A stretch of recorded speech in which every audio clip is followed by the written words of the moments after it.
I started acting lessons when I was 35 years old after, some life changes, some shakeups.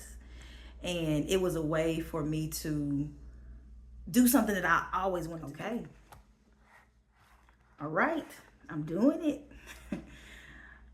I am recording my first video for YouTube. Actually, it's not my first video for YouTube because in another playlist, you can see that I am whistling in them. And if you check them out, I'm pretty fantastic. So if you like popular songs and want to hear somebody whistle them, I'm your girl. But this is my first video for a new little portion of my channel that I'm trying to make. And I don't exactly know where I'm going with it, but this is a form of self-expression that I want to display and get out. It's not going to be one of those channels where it's giving advice and telling you what you need to do, because as much as I love giving unsolicited advice, there is enough of that on the internet. And really, this is just chronicling my creative expressions, my way of wanting to scratch that creative itch in different ways. And this first video is really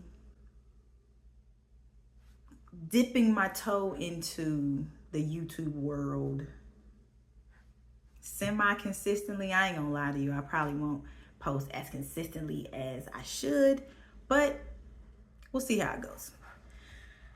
And I am looking at my notes, so bear with me. I'm sure it'll get a little better as we get going.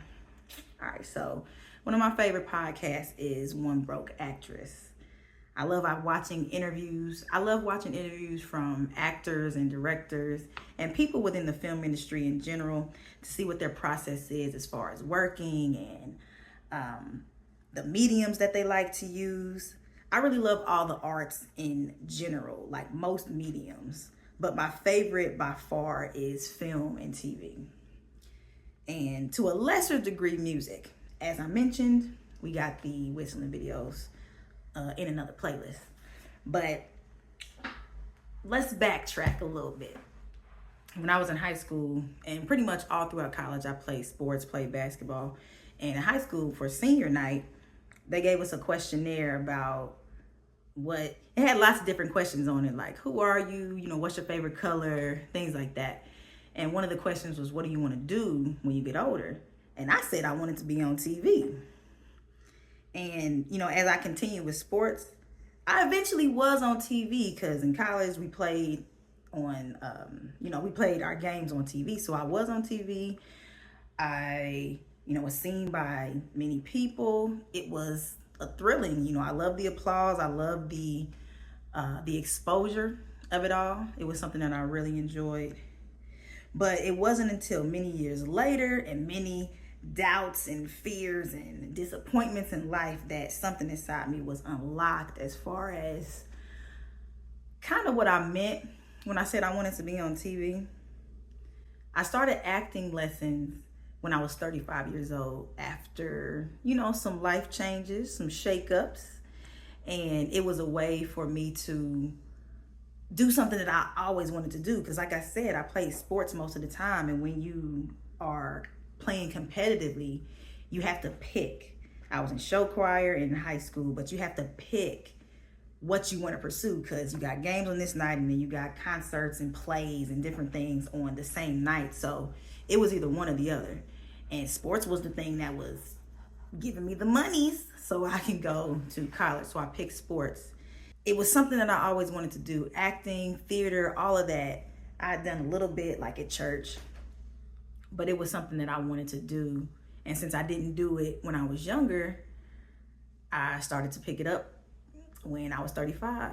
And like I said, there was doubts and fear and all these things surrounding even starting it. And there were obstacles to starting it later than I did, but it was something that I wanted to do. But I was scared. I ain't gonna lie. I was scared. I was fearful as far as what if I'm not good? What if I'm not able to, break into the industry? Which subsequently is still pretty hard. It's just like sports. The entertainment industry in general is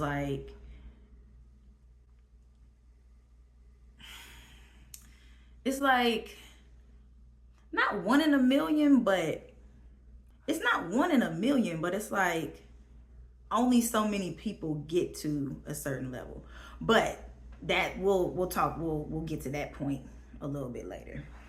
So you've never seen me in anything. You probably never will see me in anything unless you were on the East Coast and you have needed a lawyer for anything, because you probably seen me in some of them commercials. But you may not see me in anything, but this video is really to just chronicle me, but also encourage you through osmosis to do the thing, whatever it is, from a creative standpoint.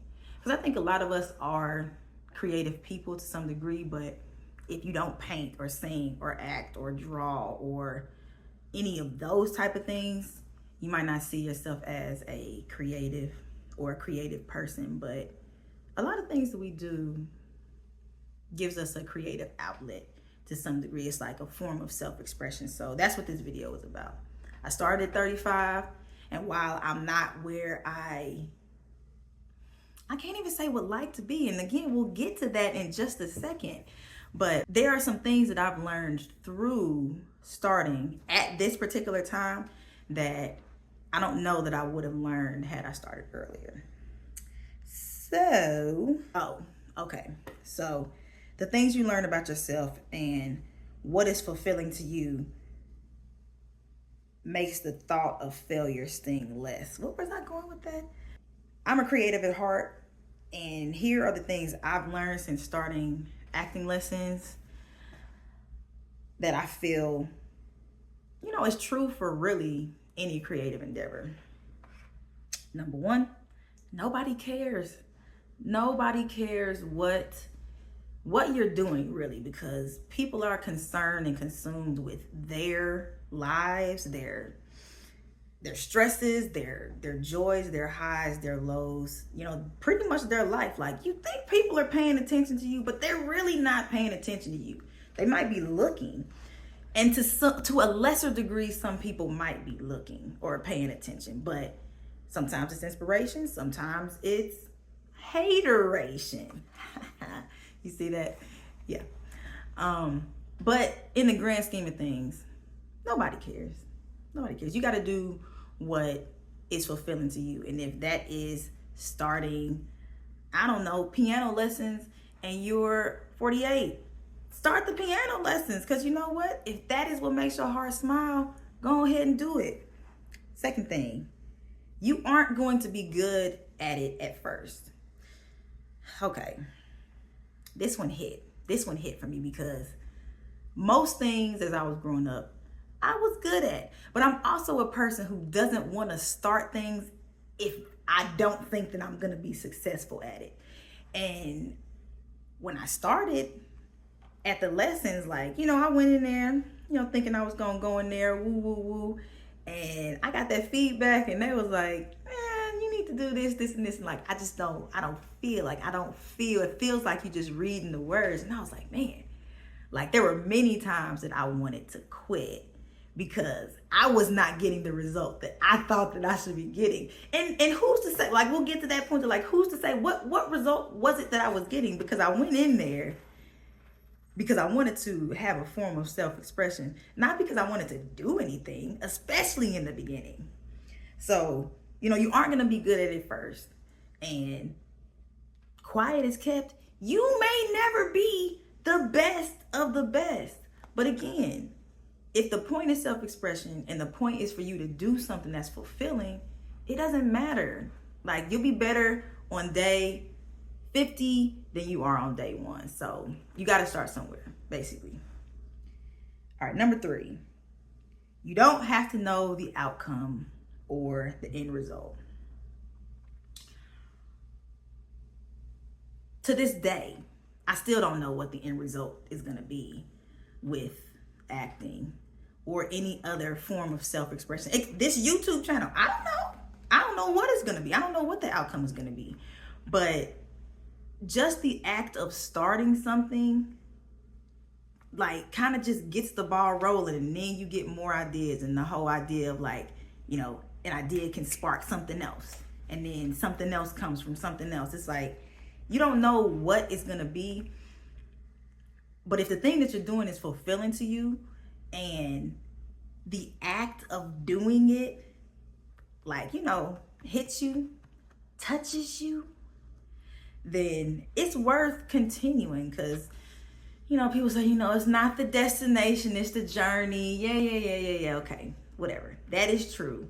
But at the same time, it's like, even if you don't know what the outcome is going to be, if you enjoy doing that thing, just do that thing so that you can have some fulfillment. Like, why not? All right, number 4, you define what success is. Now, this was that full circle moment. You define what success is, not society, not your classmates, not your spouse or significant other, not your friends, anybody. You define what success is to you. So, personal example. In acting, I want to be Jake from State Farm or Flo from Progressive. I have come to terms with that. Initially, I wanted to do, like, you know, big movies and this and that. But you got to think about the lifestyle and the, like, everything that comes along with what success looks like to you. And I want Jake from State Farm success, not a whole bunch of movies and I have to be away a whole bunch. But again, that's not even in the question at the moment, for me at least. So you got to define what success is for you. And then once you define what success is for you, your actions and your discipline and what you do from there is determined by what your success wants to be. So if you want to be up here, but your actions are down here, it's not really going to work out. Dame's the dog. She'll probably be in a couple of videos, but no, hopefully she'll pipe down. But your work ethic and your level of discipline and dedication should match what your success is. If you want to be here and, like, that's good, then your discipline, then you're good. But if you want to be here, but you working down here, it's probably not going to be the best. You know, you're probably not going to reach your level of success. But again, this is not a channel of you should do this, you should do that, whatever. It's like, hey, I'm going to share my creative expressions and maybe a couple of anecdotes and things that I learned along the way. And we'll call it a day. I think there's one. Oh, yep, there's one more. It's fun. Number 5, it's fun. Don't take yourself so seriously. Don't take the thing so seriously, especially if it's something that brings you joy. So it's like, don't make yourself not want to do it anymore because you're putting pressure on yourself or putting pressure on that thing to be or do something that it's not supposed to do, whether it's not supposed to do it at all or it's just not designed to do that. For instance, if you are doing some kind of art, whatever the medium is, don't expect to make $1 million tomorrow. Like, don't put that kind of pressure on your art. Like, just do the thing because you like it. And whatever comes from that, comes from that. But remember that it is fun and it's something that you chose to do. And if it makes your heart smile and there is a fulfillment that you get from it, then just enjoy it. Just enjoy the journey. Enjoy the journey. Yeah.